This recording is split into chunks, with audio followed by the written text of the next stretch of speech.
മനസ്സിലാവുന്നുണ്ടോ? ശരീരത്തിൽ നിന്ന് വരുന്നതിൻ്റെ സ്വാധീനം ഇല്ലാതാകണമെങ്കിൽ ശരീരത്തിൽ അതിനെ അഡ്രസ്സ് ചെയ്യണം. അതിനാണ് സഭ നോമ്പ്, ഉപവാസം, പരിഹാരം, പ്രായശ്ചിത്തം, ഉപവാസം ഇതെല്ലാം വെച്ചിരിക്കുന്നത് ഈ ശരീരത്തെ അഡ്രസ്സ് ചെയ്യാൻ വേണ്ടി. ഡാനിയേൽ അച്ഛൻ എത്ര ഇരുന്ന് ഇങ്ങനെ പറയാണ്, പിശാചേ നിന്നെ ഞാൻ ബന്ധിക്കുന്നു, വ്യഭിചാരത്തിൻ്റെ പിശാചേ നിന്നെ ഞാൻ ബന്ധിക്കുന്നു എന്ന് പറഞ്ഞാലും ഇത് പോണമെന്നില്ല. അതിന് എന്ത് ചെയ്യണം? ബൈബിൾ അവതരിപ്പിക്കുന്ന ഒരു വ്യത്യാസമുണ്ട്. രണ്ട് കാര്യങ്ങളെ ബൈബിൾ വേർതിരിച്ചാൽ, ഒന്ന് പിശാചിൽ നിന്ന് വരുന്നത് ഒന്ന്, ശരീരത്തിൽ നിന്ന് വരുന്നത് വേറൊന്ന്, ജഡത്തിൽ നിന്ന് വരുന്നത് വേറൊന്ന്. അതായത് ഞാൻ പലപ്പോഴും പറയാറുണ്ട്, സത്യം പറഞ്ഞാൽ സാത്താന് വെളിയിൽ നിന്നൊന്നും കൊണ്ടുവരേണ്ട ആവശ്യമില്ല നമ്മുടെ കാര്യത്തിൽ. കാരണം എന്താ? നമ്മളെ നശിപ്പിക്കാനുള്ളത് മുഴുവൻ നമ്മുടെ ശരീരത്തിൽ ഓൾറെഡി ഉണ്ട്. ഇനി പിശാച് വേറെ എന്തെങ്കിലും കണ്ടുപിടിച്ചൊന്നും കൊണ്ടുവരേണ്ട ആവശ്യമില്ല. നമ്മളെ നശിപ്പിക്കാനുള്ള, നമ്മളെ നരകത്തിൽ കൊണ്ടുപോകാനുള്ള എല്ലാ ഇന്ധനവും എല്ലാ റിസോഴ്സും ഓൾറെഡി നമ്മുടെ ശരീരത്തിൽ തന്നെ ഉണ്ട്. അതായത് വീണുപോയ ഈ മനുഷ്യ പ്രകൃതിയിൽ മനുഷ്യന്റെ അകത്ത് ഒരുപാട് പാപം കിടപ്പുണ്ട്, ഉണ്ടോ? അപ്പൊ അതുകൊണ്ട് അത്യാഗ്രഹം, കോപം, വൈരാഗ്യം, മോഹം, ആസക്തി, അശുദ്ധി ഇതെല്ലാം വരുന്നത് വെളിയിൽ നിന്ന് വരുന്നതല്ല. ഇതൊക്കെ മനുഷ്യന്റെ ശരീരത്തിൽ ഓൾറെഡി ഇതിന്റെ സാധനം കിടപ്പുണ്ട്, ഉണ്ടോ? ഉണ്ട്. പറഞ്ഞ ഹല്ലേലൂയ. അപ്പൊ അതുകൊണ്ട് നമ്മൾ മനസ്സിലാക്കിയിരിക്കണം, ഡാനിയേൽ അച്ഛൻ എത്ര ഇരുന്ന് ഇങ്ങനെ പറയാണ്, പിശാചേ നിന്നെ ഞാൻ ബന്ധിക്കുന്നു, വ്യഭിചാരത്തിന്റെ പിശാചേ നിന്നെ ഞാൻ ബന്ധിക്കുന്നു എന്ന് പറഞ്ഞാലും ഇത് പോണമെന്നില്ല. അതിന് എന്ത് ചെയ്യണം? പിശാചിനെ ബഹിഷ്കരിക്കണം, ശരീരത്തെ കുരിശിൽ തറയ്ക്കണം. ശരീരത്തിൽ നിന്ന് വരുന്നത് പോകണമെങ്കിൽ ശരീരത്തെ അഡ്രസ് ചെയ്യണം. പിശാചിനെ പറഞ്ഞുകൊണ്ടിരുന്നാൽ പറ്റില്ല.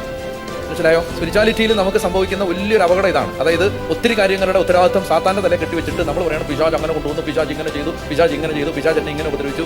ചുമ്മാതാ. പിശാച് വെറുതെ പാവം കുണ്ടമൻ പാലത്തിന്റെ വെളിയിൽ നിന്ന് ആത്മഹത്യ ചെയ്യാൻ നിൽക്കുകയാണ് പിശാച്. എന്താ കാര്യം?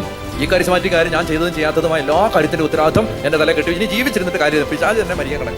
അതായത് ഒരുപാട് പിശാച് കൊണ്ടുവരുന്ന വ്യഭിചാരത്തിന്റെ സ്വാധീനം ഉണ്ടോ? ഉണ്ട്. അതുണ്ട്. അത് വേറെ. ഒരുമാതിരിപ്പെട്ട നമ്മളിൽ വരുന്ന കോപവും അസൂയയും മോഷണവും അത്യാഗ്രഹവും ഈ സാധനം എല്ലാം എവിടെ നിന്ന് വരുന്നതാണ്? നിങ്ങളെ ആലോചിച്ച്, ഇത് വെളിയിൽ നിന്നൊരു പിശാച് കൊണ്ടിരുന്നല്ല. ഇതൊക്കെ ഓൾറെഡി നമ്മളിലും നമ്മുടെ മാതാപിതാക്കളിലും നമ്മുടെ പൂർവികരിലും നമ്മുടെ കുടുംബത്തിലും ഒക്കെ ഉള്ള സാധനം തന്നെയാണ്. ആണോ? അപ്പൊ ഇത് വന്ന വഴി പിശാചല്ല, ജഡമാണ്.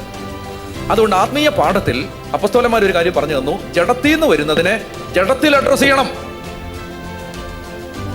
ശരീരത്തിൽ നിന്ന് വരുന്നതിനെ ശരീരത്തിൽ കൈകാര്യം ചെയ്യണം. അതുകൊണ്ട് മാമോദീസായിലെ ഒരു വിശ്വാസം ഏറ്റെടുക്കണം. എന്താണ്? ഞാൻ ക്രൂശിക്കപ്പെട്ടിരിക്കുകയാണ്. അതുകൊണ്ട് ശരീരം എപ്പോഴെല്ലാം ക്രൂശിക്കപ്പെട്ട അവസ്ഥയിൽ നിന്ന് മാറാൻ ശ്രമിക്കുന്നു അപ്പോഴെല്ലാം ശരീരത്തോട് പറയണം, മര്യാദയ്ക്ക് ഇരുന്നോണം, നീ കുരിശിൽ തറയ്ക്കപ്പെട്ട ഒരാളാണ്, അതുകൊണ്ട് 10 ദിവസത്തേക്ക് ഇറച്ചി തിന്നണ്ട. അതാണ് ശരീരത്തിന്റെ ക്രൂശീകരണം. മനസ്സിലാവുന്നുണ്ടോ? ശരീരത്തിൽ നിന്ന് വരുന്നതിന്റെ സ്വാധീനം ഇല്ലാതാകണമെങ്കിൽ ശരീരത്തിൽ അതിനെ അഡ്രസ് ചെയ്യണം. അതിനാണ് സഭ നോമ്പ്, ഉപവാസം, പരിഹാരം, പ്രായശ്ചിത്തം, ഉപവാസം ഇതെല്ലാം വെച്ചിരിക്കുന്നത് ഈ ശരീരത്തെ അഡ്രസ് ചെയ്യാൻ വേണ്ടിയിട്ടാണ്. പറഞ്ഞ ഹല്ലേലൂയ.